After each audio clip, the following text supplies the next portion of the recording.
Well, a very warm welcome back to the Andrew Eborn show with me, Andrew Eborn. I'm joined, as always, by Errol Musk down there in South Africa. And we were talking just before the break about The Pianist. I think you've dug out a copy. Yeah. Brilliant stuff. It was a phenomenal movie. And we were talking about actually it's the power of writing. You can have the best cast in the world, but if you don't get the writing right, movies can fail, can't they? Well, yes, I'm not an expert on that sort of thing, but I certainly sure that's true. You have to have I think it was done by um, a sort of a director who had to leave America for some reason. I forget what his name is.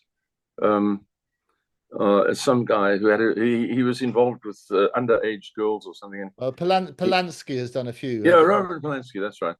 And but of course, he's brilliant. I mean, I think he's made. I think some of the movies he's made, I've seen others, are extraordinary, extraordinary films. I mean, this guy's genius. And the film, this particular film, I mean, you can watch it 20 times. It's a 20-time watcher, and accurate and absolutely, superb film, and it won all the awards. And so on. Yeah, no, it was wonderful. and That, absolute glory. And it's an interesting talent, but the movie industry attracts all sorts of characters, doesn't it? And we've spoken at length about interesting characters that you've met and how people's public perception of them is very different to the reality. So yeah, one of them is, and we've spoken, for example, beforehand about Amber Heard and how much you liked her and your family really liked her yes, as an actress and also as an very nice individual. film. How did Elon and Amber meet? Well, I know that,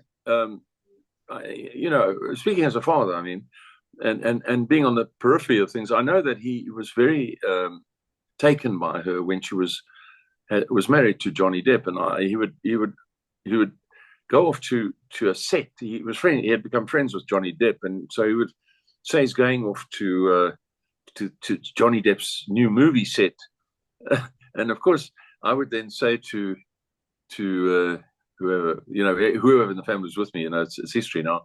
I would say, no, he's going to see if he can get a glimpse of Amber. So how So, how did bit of she first come across his radar? Did he see her in a movie no, or I don't know. I really don't know. I mean, I don't know. Obviously, he must have met her through Johnny Depp. But were what point they is that friends later then? on, Was Elon and Johnny friends? friends. Yes, Yes, were yes, they yes, friends? yes, yes. They're about the same age. Or rather, Johnny Depp's about 10 years older than him, but they are much the same. They're not teenagers. Anyway, the point is, Elon, obviously, in my opinion, I gathered immediately that, he's taken by this Amber. Anybody would take one look at her, would be.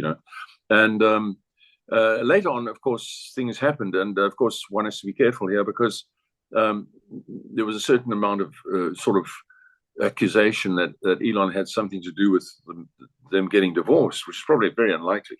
Elon's not like that. And yeah, so I would have thought, especially from what my daughters told me about her, because they spend quite a bit of time with her, and her parents. They told me she's very much like, your South African type people, Southerners. They're from Texas, and they loved her company, and she's a feisty girl, and so it's actually quite interesting because she was sort of accused of sort of hitting out at this Johnny Depp guy, who I think is a bit of a slob, uh, but anyway, or has become a bit of a slob. But South African girls are like that, South African girls, doesn't matter how big and tough you might be a springbok or something like that. But I would be men are here are very shy, very careful about saying something to a woman she may not like, because they will punch you. They will punch you. They will hit you in the face so hard that you will land on the floor. I've seen that happen. These are not babies. They were on the track after all. They were on the great track. They were all pioneers of South Africa. And they're the survivors. You could say they're the survivors. I mean, it was a terrible thinning out of the population that they had in their attempts to, sort of, go into the early South Africa and form a country. yeah, no, they're tough people. They're tough girls. You must be very careful with the South African girl if you try some sneaky thing with her.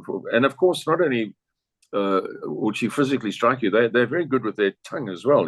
Right. Very fast South African girls. So So have you yeah. been hit by a woman? Have I? Have you been hit by a South African woman? Oh yes, many a time. I once had my breastbone cracked. Good heavens. I was hit in the chest and cracked my sternum, or whatever it is, sternum, yeah. Cracked my sternum. What were the circumstances that led to that? Oh no, I don't want to go into that. That was one of the events in my life, where you said something which you should have told. If you say that again, I'm gonna hit you, and then you say it again, and of course, But no, that's life. There are no wimps around here.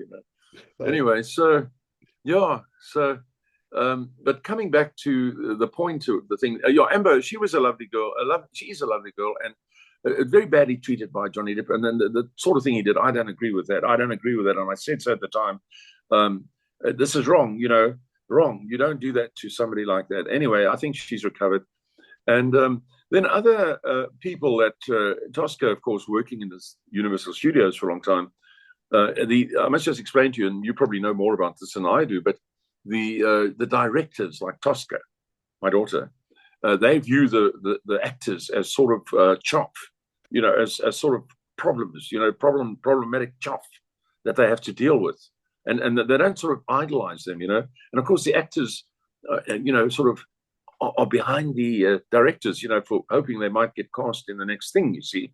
So the directors are sort of big shots, you see. I discovered are sort of quite important. And I once went with my daughter to a breakfast place in LA, and we walked. It was long ago. It was well in the 90s, and she was still working for Universal Studios, and we went to a group, and we sat down, and my daughter just said to me, there was a skinny bloke there, skinny little bloke, and she said to me, "Do you know Leo, don't you, Dad?" And of course, I'd never seen this bloke in my life before, and she was just saying that, and she walked on, and then it was Leo DiCaprio, Right. Leonardo DiCaprio, rather. Yes, yeah. It was a young boy, really, I suppose, at the time before Titanic, before the Titanic show, Right. which sort of rocketed him up, But so I saw a lot of those people, I met a lot of them, and they were marvelous people. Some of them were just really nice people, and you make a really interesting point, because there's always that strange relationship between actors and directors, and actors are always tend to be very insecure because you're always waiting for your next gig. And I always say so often you would have finished filming, it then takes a long time before the movie's released, and so they then go on the publicity trail after that. But a lot of people tend to be very, very insecure. And one of the big discussions they have at the moment, Errol, is replacing all actors and even some writers with AI, and that was one of the front and center of the writers and actors strike in Hollywood. What's your take on using AI? Lousy movies. More lousy movies. More lousy movies. That's what I would say. More lousy movies. I don't think good stuff has come out for a long time. And I don't think I'm alone in saying that. There was a time when every new release was a must-see. Am I right? Yeah, and no, absolutely. No.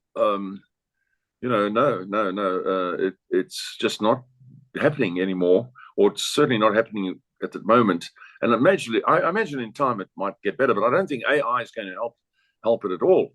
I don't know if it may help in some things, but I mean, you want to see these people. I mean, at home now, obviously, like everybody else, I've got various channels that I can watch shows on, and this is a new thing in South Africa. We never had it as much as you people had it for many years. Had it as good as you had it, but we now have it fairly good. And I can see black and white movies now with Humphrey Bogart, right, and Orson Welles, and Burt Lancaster, and people like that. And these movies are really good.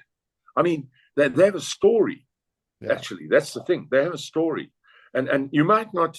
They might not be as fast as you might like them to be, but there's a story, and the women in it are extraordinary women. Like Lana Turner and I'm just thinking Ingrid Bergman and so on. And so these shows are extremely good. And so personally, I find myself going to those. And if I've got an hour to sort of relax, I'll sit and watch that Yes. instead of something that has come out where this person can send fire with his fingers and can jump up in the sky. Well, we It's like, like, yes, all those that's, Marvel movies. But you're right, something like A Wonderful Life at Christmas is like oh the yes. absolute classic. And you do wonder, the productions that are made today, will they survive decades as some of these movies that you mentioned have? No, they won't. Of course not. I mean, A Wonderful Life. I oddly enough watched that quite recently, Yeah. and the story about somebody who gave up on life and in fact was given a second chance. By the Christmas spirit or something, Yes. and no, that's a wonderful type of story, Yeah. and you it re-energizes you to see stuff like that. I know, it was wonderful. Well, Uh, we often go to a family we had right in the heart of London. So we had this cinema and saw A Wonderful Life. I took the family to that, and the cinema had a leaky roof, so it felt like an immersive experience because it was raining throughout the and they play production. the We were getting oldies. quite wet. They play the oldies. Yeah, so, oh, They they play, do absolutely. So, if at some cinemas they will do that at Christmas, and yeah, the same way as you were saying last time about people like to see the Rocky Horror Show and they'll dress up and all sing along and yes, join in and so on and so forth. yes, yes. It's a really wonderful experience, and it is interesting. I say, I think the thing about AI is that it can make actors live forever. They can get their image there, they can be rejuvenated, and can continue earning money for the rest of their life. And they can always make sure you get the perfect performance. So from that point of view, that's got to be good, hasn't it? Well, I suppose so. I can't. I think one of these movies came out quite recently where they used someone who was deceased and they kept him in the show Yes. AI wise, or maybe it wasn't Oh deceased. no, Maybe it no, was, they've done that a few times, and and absolutely. And you can also but de-age actors, so you could have Harrison Ford playing yes, I think it himself was with Harrison Ford. AI when he could be like a 30-year-old and also in his Oh late yes, yes, 60s, that's what I'm 70s. talking. That's the one I'm talking about. It wasn't a Yeah, bad show. It wasn't yeah, too bad, but yeah. yeah, no, it wasn't too bad. But I would say, obviously they look at new methods. I look, the older generation is always saying no to the new things, but you mustn't do that. You must let them have a go. Let's see what happens. Let's see what they bring. Maybe Well, they come. you're absolutely right, and it's all about the commercial side of it. Because, and the Let's see same what with they come writers. up with. Writers are very worried. But if you use it as a co-pilot and understand its power, then that can make sense. And it's all about the commercial arrangements. Then, so Grimes, one of Elon's, she had a great Yeah. philosophy about it because she said that she would allow people to use her work and use AI to basically produce new work, but as long as they split the royalties 50-50. Well, yes, I imagine they would do something like that. Funny, I looked at her stuff when I heard that Elon was involved with her, and once again, my daughter's met her and spent a lot of time with her. Her name's Claire, and she's Boucher, and she's again, the girls told me she's lovely. She's an absolutely lovely person. She's nothing like the persona that she portrays. She's a Right. down to earth, as they put it to me. She wears summer dresses and all that sort of stuff. And but what was I going to say? I looked at some of her early stuff, you see, and I looked at this, and being, I'm older, obviously, and I hate to say that, but I'm older, and I thought, oh, this is bloody awful. And then my daughter said to me, Dad, look at this. And she pointed to the screen and she pointed to a corner in the screen, 52 million views. 52 million. Wow. Oh, 52 million views. I said, oh, okay. so 52 million people watch that thing. And there I'm looking at it and saying, I don't know. I don't know. So how did Elon meet Grimes then? I don't know. Obviously, he's in that.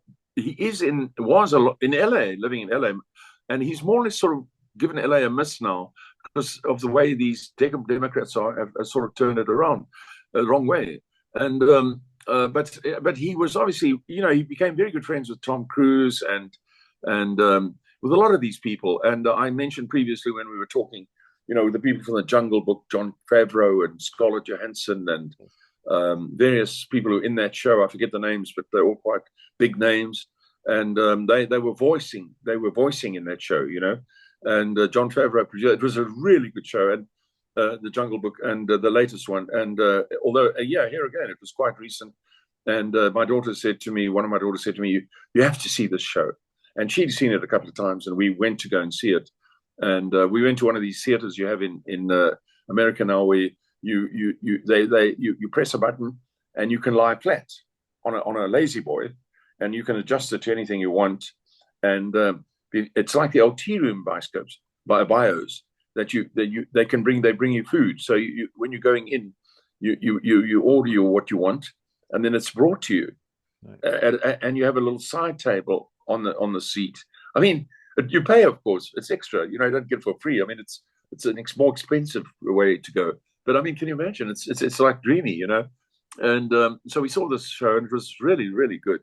So yeah, no, there are good shows that have come out. Let's face it, a lot of the stuff lately is not something I'd rush to go and see. You know, I went to see Oppenheimer, and I was really very disappointed. And I realized other people raved about it, but to me, the one that was made with Sam Worcester, the movie, the TV show series that was made was very, very much better, very, very much better. And yeah, but anyway, I went to see that. And yeah, you know, so there were a lot of really interesting people that Elon has met, and so getting into you know, meeting the show business crowd. I mean, long ago, 20 years ago, he was very good friends with Quincy Jones, who happened to be his neighbor. So Quincy was at Elon's house just about every time I went there. Quincy was there, you know, foraging in the fridge or something, and you know, he's a very nice guy, very down to earth, and. Yeah, so with Quincy, I mean, he was like the AA, he was like the AAA or 5A compared to the rest of them. So you can only imagine, you know, he was really, you know, like you ask people, Oprah, you know, I owe my career to Quincy Jones, and so on. I mean, I can go down a list, you know, but one of them was Oprah. Without Quincy, I would have no career, you know, that type of thing. So you can imagine who he was and what the songs he's written and so forth are part of modern, you know, sort of folklore. What do you call it? And you're saying that, and actually, he was a really, really, really genuine guy. I think you were saying about it. Certainly, he would come around, and if you were feeling a bit left out at a particular party, he'd come. He would find you and look after you. And you know, I said to him, Quincy, how do you look so good at his age? At the time, he was 78, right? And I'm 78 now. And he said to me, Errol, I'm going to give you a secret. And if you follow my secret, you'll see. So I said, what is it? He said, every day for the last 20 years or something, I've been taking something called ginkgo biloba. So I said, oh, okay, ginkgo biloba. He said, yes, you must take this every day of your life. And he had not a wrinkle on his face. Yeah. He looked like you. He was like a young man. He was 78. And I went and got ginkgo biloba. So if you go out to my, you know, sort of kitchen area now, you'll find a bottle, a little plastic container of ginkgo biloba, you know, and unless I forget to take it, I take it, you see. So you take it every day now, do you? Well, not every, I try, I did in the beginning, and I forget to take it. But you're supposed to take it all the time. But we have to arrange now, Errol. We're have to now that we've advertised it so well. We're going to have to arrange this ginkgo biloba. It could be the Andrew Eborn and Errol Musk product range that we'll do. It should be ginkgo biloba. Yeah, Quincy Jones. That's his. That's his secret. Oh, brilliant! That's his secret. Yeah. Oh, very good. Yeah. Wonderful stuff. So going back to Grimes then. So that was in amongst all that sort of crowd he would have bumped. You don't know specifically when they met. No. In the last, 10 years or so, I mean, obviously, I'm not. With all my children, I get introduced to the new partner occasionally, of various ones, now and again. And I have to sort of like not say anything about the old partner, or have to learn to keep quiet. And so it's always difficult because parents always sort of turn around and say, "Oh, I much preferred the other one." you can't do that. No, you can't do that. No. And sometimes I know you do sometimes, but no, you can't. You have to just say, "Oh, that's nice. Oh, lovely," and especially with the girls, because otherwise you are not supporting me, Dad. you know. And girls' attitude is, from my experience anyway, you're supposed to support them no matter what. So Yes. yeah, no, they met over the last 10 years, and they have 3 children, Yes. which is serious. It's not a joke. That's 3 children. Lately, they've not been getting on too well with each other, and Elon has custody of Zex, the XEX, the oldest one. Is due to be 4 soon, Yes. and there are 2 others, and they are with her, as far as I know. And I advise them to try and sort out their issues, and come to some amicable sort of, setup. Elon has moved on, and he has 2 children now with Siobhan, Right. and she's the newer lady, and that's just life. There's no rules in love and war. I don't know if you know that. There's no Yes. rules in love and war, or all's fair in love and war. I And think so when that's people certainly start, right. I understand that Grimes got upset that one of the names that she was hoping for one of the babies together was taken by the new lady. could be, but they probably make that up as well. Anything that would, you have to know the girls. The girls will find some reason to. Without women, we stuck. We have got nothing. That's the truth. But having them, is also quite a task in itself. And so they'll come up with something, no matter what. And if it came up with, you stole that name, and I imagine that's possible too. No, that's But yes, everything's possible. But so, but yeah, it was Grimes who had all these, because Elon sort of, they say he's famous for coming up with extraordinary names for his children. The last 3 basically that was driven by Grimes, wasn't it? Those particular names. yeah, she would have chosen those names. Elon is an easygoing guy, and he's not going to object. I mean, why? Why would you object? I mean, no, I thought I Y mean, was the name of another child, but you've done X, you it don't do is Y. actually something like that. But Yeah, but no. I mean, you try to work together, and you try yeah, to come to terms with each other, and they haven't actually been. They've actually had somewhat of a falling out. I mean, obviously, and so it's not as nice as it should be. And now there's a new lady, and there's 2 new children, and no doubt there'll be more children in time to come. right. And so I've had the good fortune of having the latest 2, on my lap, Yes, and talk to them, and they're lovely. Azure is the girl, and no, the boy's name escapes me. yes. Um, Gray, Grayson or something. Anyway, so yeah, um, so that's the situation. I And particularly it like must, so it's quite a his large most family, recent because you've lady. got 2 young children as well. I guess they Yes. all get on well. So they effectively sort of, well, they're uncles and aunts, aren't they, to children of their same age, Well, I guess. it's difficult. You don't want to emphasize that, but it is that. That is true. You don't want to emphasize that. Yeah. But Rushy's 7, and he's Elon's brother. But on the other hand, Rushy said to me the other day, Rush, who's 7, he's very smart, and he said to Yes. me, one day, he said to me, and I saw him, he said, so tell me, we obviously got this at school. And he said to me, am I Elon's brother? Elon Musk's brother. Am I Elon Musk's brother? So I said, yes. And he'd obviously heard at school that he's Right. Elon Musk's brother, because we don't emphasize that at home. We don't Sure. talk about that. We don't, we showing pictures of everybody. But Elon Musk is now a sort of a name. It's a sort of a household name. Yes. And so the other kids all talk about Elon Musk, as some sort of, one might have spoken about Edison or Einstein or something like that. And, so all the boys know, if you want to be something in the world, you've got to be like Elon Musk. So small as they are, 7, they all know about Elon Musk. And somebody at school has said to him, you are Elon Musk's brother, by the way. And he came back to say to me, am I Elon Musk's brother? So I said, yes, you are.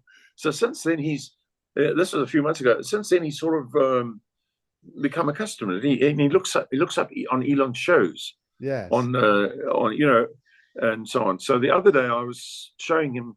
He was showing me monster trucks that he likes on the children's games. You see. Right. So I brought up a picture of the Cybertruck, the name of which I'd forgotten. I thought it was a space truck or something. I forgot the name of it. Yeah. And I said, by the way, this is like those ones in your game that Elon builds. Your brother Elon builds these, and I forgot the name. I called it the space truck. Yes. And then I showed him. He said, "Oh no, that's the Cybertruck." He said. He said to me, "Oh no, that's the Cybertruck." I said, "Oh, so you know about it?" "Oh, yeah, I know about it." So the kids are amazing. I mean, these days they're so fast, and with the way they pick up Yeah. things, it's quite amazing, really. Oh no, it is incredible. We spoke about it last time about the technology, and they can pick up these little iPads and the latest gadgets, and it just comes It's as naturally though to we've them as always well. been programmed for things like that. It's as though Yeah, we've always been made for things like that. It's as not as though it's as though these things that we've got now are things we were made to have. right. We have you'll see a little child, for example. I saw the other day a little child of about 2 or 3, was shown a phone. It was a laptop, so you couldn't touch it. But the child tried to tap on it, Right. 3 years old, to try and tap it, but it was Yeah. not a tap one. You have to scroll on it, sort of thing. Oh, no, no, absolutely. And And you talk, we touched on this beforehand as well. When people sort of do this for the telephone, nobody has a telephone like that anymore. They're all these no, flat things and work on that sort of basis. So it's no, a good, no, or writing like this to get the bill. People don't do that anymore. So you look yeah, at no, that no. sort of side. But you raise a really interesting point there, Errol, about bringing up children. And I always say it's very difficult doing it in just behind private, but having to do it in the public eye. And also when you say when Rush's colleagues and sort of students, fellow students at school bring it up. Do you talk to him about that? Do you prepare him for things that people might say, and you don't believe everything you read and don't believe everything you hear? And what sort of advice do you give your younger children, Rushi and your daughter? Mia's very small. She's 5. So Yeah, no, they're not particularly worried. Elon has a very positive vibe here. There's nothing bad. And no, I do worry that as they get older, as it happens, their mother is the daughter of the woman I was married to, with whom I had 2 daughters. So Jana's mother and I have 2 daughters, right. and Jana is Haider's daughter, with whom I have 2 children, which is unusual. Unusual. All I can Unusual, yes, answer, that's a good word. all I can answer to that is say there's a time span involved, Yes, and so you have to. It's a time span. It wasn't something that was all on top. There were distances between these events, and they're completely normal otherwise. And all's fair in love and war. If somebody could show me the rules, the rule book, I'd like to see it. But there is no rule book, so there's no. It's all's fair in love and war. And as evil and to be quite open about Grimes, for example, she's not. I'm just saying. I gathered she's not very pleased with the fact that Elon is sort of moved on to this lovely girl, Siobhan, obviously, but that's life. A man can walk into, a woman can walk into a husband any day and say, sorry, I don't want to be married to you anymore. And that's it. There's well, nobody can say you're not allowed to do that. yeah, and you It's, touched it's, you touched on that last time and very open about it. of About course. May sort of surprised you, really, didn't she, when she did that? Yes, May surprised me. We were like one person. And one day she just said she wants to be divorced. Yeah. And I said, okay. And, we were completely normal up to the day that I received this summons. Nothing at all gave me any indication of something like that. But if I look back on it, at the time, why? But if you look back on it, you sort of understand the mechanics of things. In other words, my mom, of course, would always say, or my grandmother would say, if it's meant to be, it's meant to be. And, things happen the way they should. All the sort of things the older generation told me, Yes. things happen the way they should. And if it's meant to be, it's meant to be, and so on. And if you, as you get along in life, you realize, oh, yes, now I understand it. Because I could not imagine a world without my 2 daughters I had with my second, with Haider Marie. And I can't imagine that. That's they are mainstays in my life. And then this situation I have now with these 2 little ones, I never anticipated or expected anything like that. Yeah. But there's someone up there or someone down there, I don't know who it is, which one it is, has plans for us. And we it comes back to this whole political thing that we were talking about with Storm and all them, thinking that they can change and force people into certain directions and routes, and force people to do this and force people to do that. You can't do that. You can try, but you can't. You might get away with it for a bit, but you're not going to get it right in the long run. It's not meant to be right. The world is governed by entropy, which, if you're a scientist, you know what entropy is. It's chaos, but it's organized chaos. So entropy is chaos, but it's what we would call organized chaos. So the universe is an entropical entity, but although it's entropical and chaos, it actually formed into something chaotic, but at the same time, it is something. It's organized chaos. Yeah. You see. Yeah, I know you're absolutely right, and I think it's people who can organize that chaos. I mean, that's the key, isn't it? I mean, well, the thing I always feel sorry for, Errol, as I say, is people, and you've been very good and very open about actually helping people who go through grief themselves, have broken up relationships, and you yes.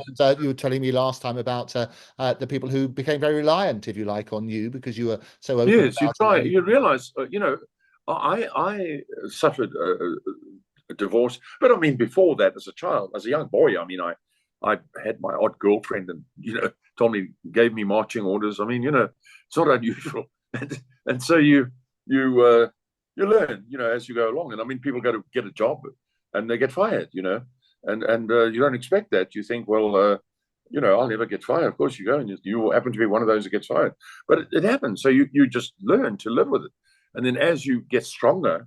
And as time goes by, you build resilience, and you become stoic, let's say, or stoic, or whatever the word is. Yeah, stoic. Then you're in a position to help other people. Yeah. But I've also realized sometimes when I've met people who are in a state of trauma, be it divorce or whatever it is, that you can't really get them out of it. They have to live through that trauma. You can't switch them out of it.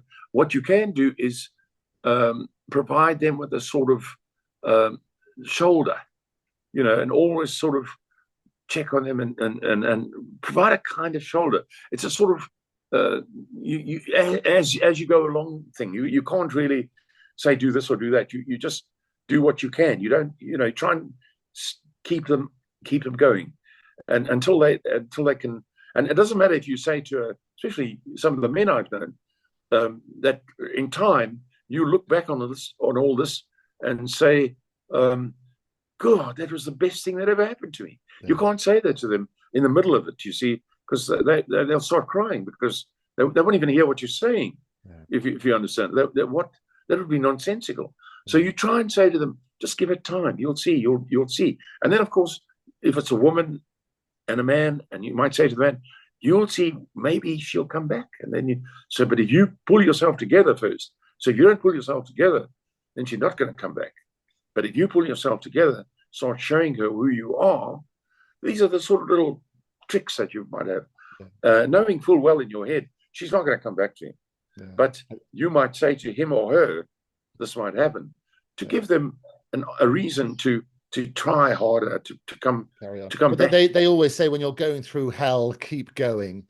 Yes, keep going. And to support people. And people do need support. I've always been a sort of, don't worry, I'll sort it out myself type of person. Yeah. And I learned with my second marriage, Hannah Marie, that with her family, they are very supportive of people and very for you, always sort of there for you sort of thing. And they will phone you all the time and ask you how you are, often 6:30 in the morning and wish you a happy day. And I never had that. My mom was stiff upper lip type of woman, and, pull yourself together type of thing, Right. So if you went to her, my mother, and said, what's that, your mother would say, you pull yourself together, and don't you behave like that in front of me. Oh, is that she'll break your sternum, I think you'd say. Or my mother would say, my mother was quite a delicate woman, but she would say, come here. When you're moaning and groaning, she'd say, come here, and she'd clout me, and she'd say, me or my brother, she'd say, pull yourself together, and don't come in here again looking like that, and why are you dressed so badly, that kind of thing. So I had a lot of that. But then when I got into my second marriage, I found these people were South African Dutch people, Afrikaans people.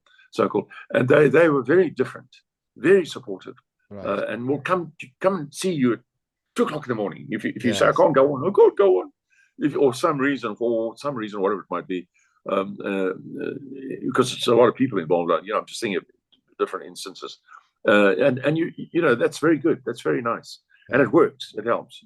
I think the different attitudes that people have to, and it's if we look at the countries Empathy. around I the think it's world, called and empathy. they do treat people differently, and sometimes the people like to express things in public and share everything, and others just want to keep it all internally. But we're all the Well, yes, same. I always say, if you prick me, do I not bleed? If you tickle me, do I not laugh? And whether you're a celebrity in the public eye absolutely. or somebody Yeah. who's just a humble person at home, we do have those challenges. Errol, we're up against time again. We're going to take another quick break, but we'll get you back straight after these messages. Okay. All right.